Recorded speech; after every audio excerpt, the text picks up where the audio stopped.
Changed once again as we celebrate Gaudete Sunday, the third Sunday of Advent. We begin with hymn number 66, Come Thou Long Expected Jesus. Its tune name is Stuttgart.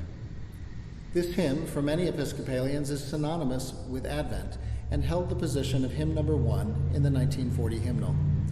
Its text first appeared in Charles Wesley's anonymously published Hymns for the Nativity of Our Lord of 1745.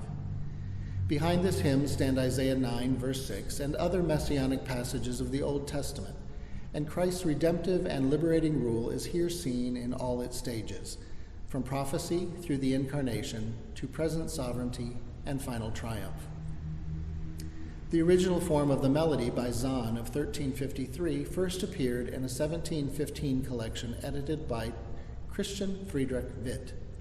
It was adapted and harmonized by Henry John Gauntlet for the hymn Earth Has Many a Noble City in the first edition of Hymns Ancient and Modern in 1861. The harmonization in hymnal 1982 is the same as was found in the 1940 hymnal. This is hymn number 66, Come Thou Long Expected Jesus.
Comfort ye my people. Its tune is Psalm 42.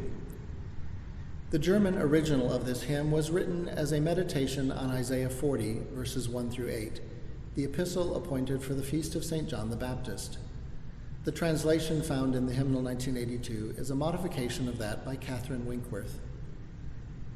The melody for the tune, in its accepted form, first appeared in a French psalm book of 1551, and is associated with Theodore Bates's French version of Psalm 42.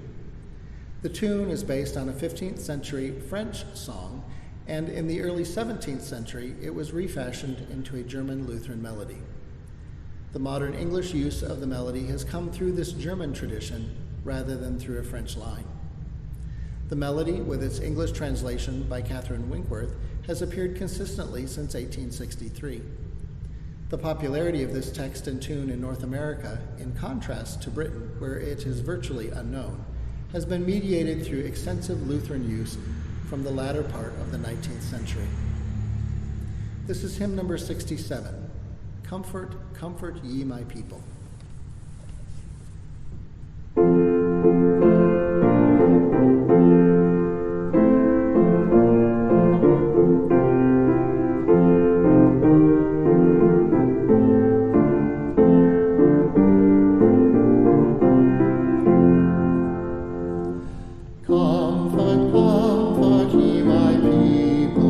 Speak ye peace, thus saith our God. Comfort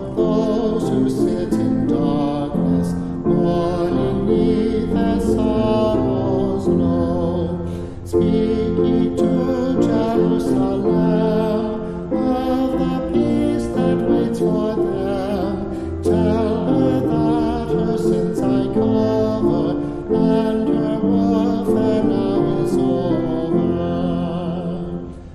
Hark the voice of one that crieth in the desert far and near, calling us to new repentance, since the kingdom now is here.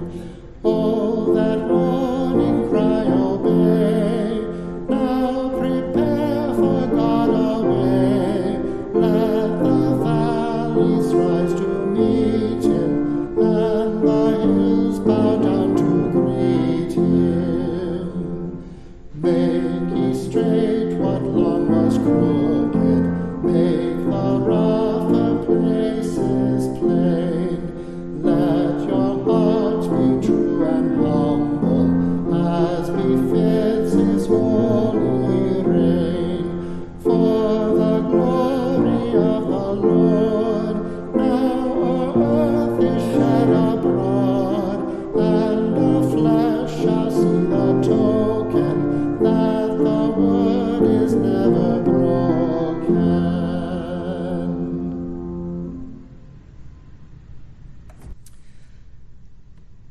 Rejoice, rejoice, believers. Its tune is Llangollen. This Advent text has been in the hymnal since 1871 and has been called by John Julian the finest hymn written by Laurentius Laurenti, a leading hymn writer of the German Pietistic school. Interestingly, it is the only hymn by this author in the hymnal 1982. It was first published in 1700 and entered English usage with the publication of Sarah Borthwick Findlater's translation in Hymns from the Land of Luther in 1853. The first published appearance of this tune was in 1872 in a collection of tunes for use of Baptists, edited by Lewis Jones and harmonized by David Lewis. The common ascription of this tune to Hymns and Tunes for the Service of the Church of Wales of 1865 is due to the fact that it appeared in the supplement to that book in 1875, bound up with the main book and identical in presentation with it. Its origins, however, are unknown. There is speculation that it may have been transported from England into Wales in the 18th or 19th century. On the other hand, the tune lives equally well in both minor and major modes, which is a characteristic of native Welsh folk melodies. This is hymn number 68, Rejoice, Rejoice, Believers.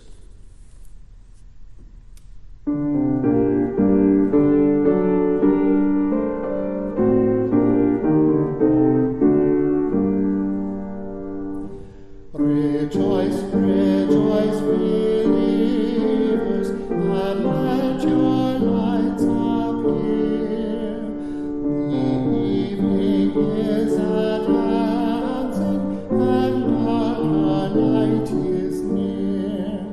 The bridegroom is arising, and soon he will draw nigh. Watch in expectation, at midnight comes the cry. See that your lamps are burning, replenish them with oil. Look now for your salvation, the end of sin and toil. The marriage feast is waiting, the gates wide open stand. Rise up, ye heirs of glory, the bridegroom is at hand. Our hopes and expectation, O Jesus, now appear. Arise, thou Son so longed for, above this darkened sphere. With hearts and hands uplifted, we plead, O Lord, to see the day of earth's redemption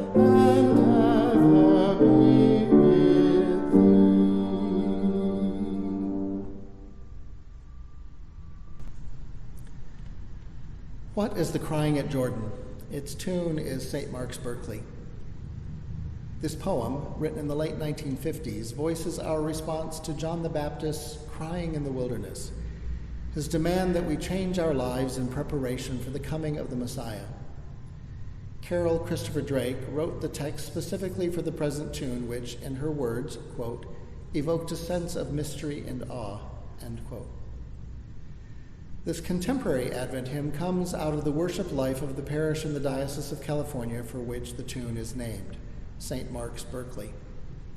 The tune's first use was in the children's songbook Sing for Joy in 1961 and came from an earlier Gaelic collection from 1928. The harmonization in Hymnal 1982 is by Norman Mealy. This is hymn number 69, What is the Crying at Jordan?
Herald, sound the note of judgment.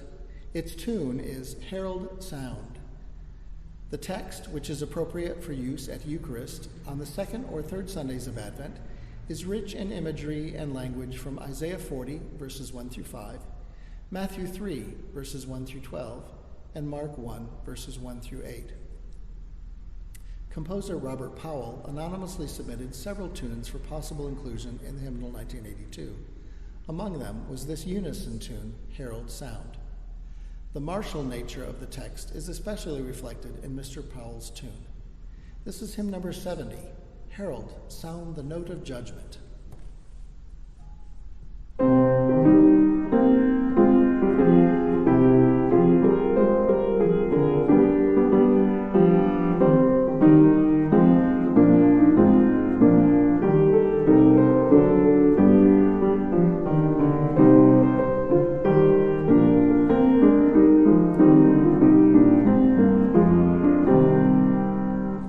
Herald, sound the note of judgment.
refuge